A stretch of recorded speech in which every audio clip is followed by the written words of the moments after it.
I'm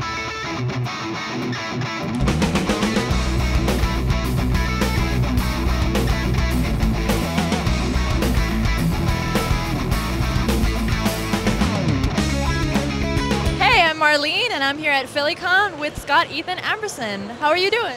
Doing well. How are you? Pretty good. So, do you usually go to all the Wizard conventions? Because I saw you at Big Apple too. Not all of them, but a lot of them.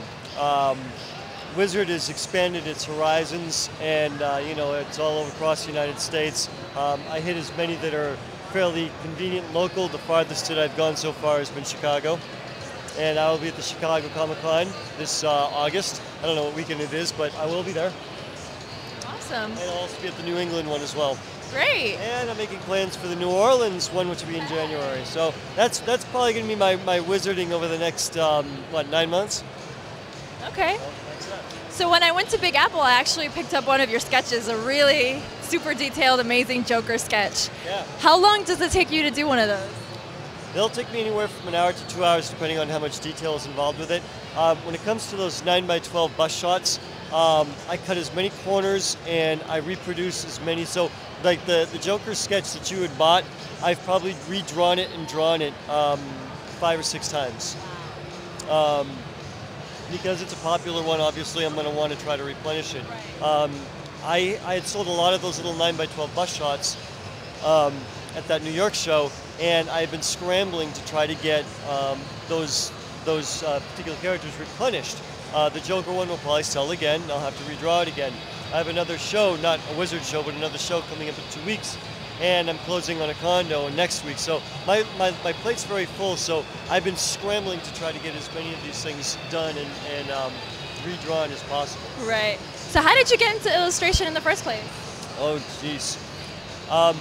What really got it for me was actually in 1977, the theaters exploded with a movie called Star Wars. It inspired me in a lot of different ways, musically and artistically.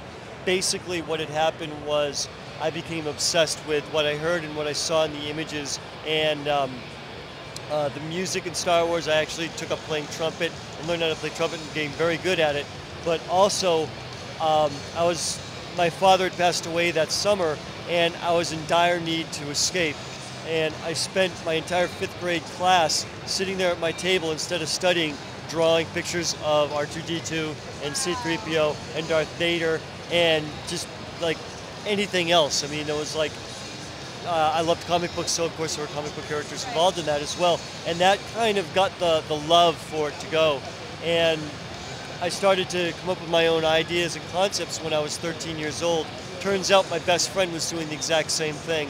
And I would go over his house and we would sit on his dining room table and sit there and draw our comic books. Like many of these people here started out doing what they call ash can comics, which is just, you know, pieces of drawing paper with the frame by frame kind of thing. That was a long time ago. And what are you working on now? I'm actually working more or heading more in a direction of doing more pinups, cover material.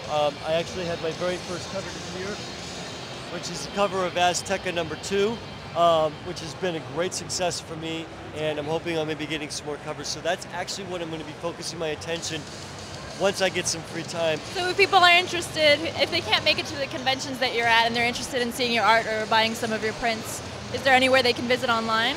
Yes.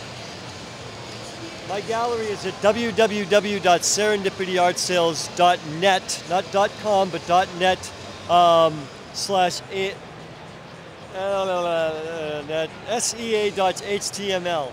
Perfect. Well, thank you so much. It was so nice meeting you. It's a pleasure meeting you again. Thank you. Bye.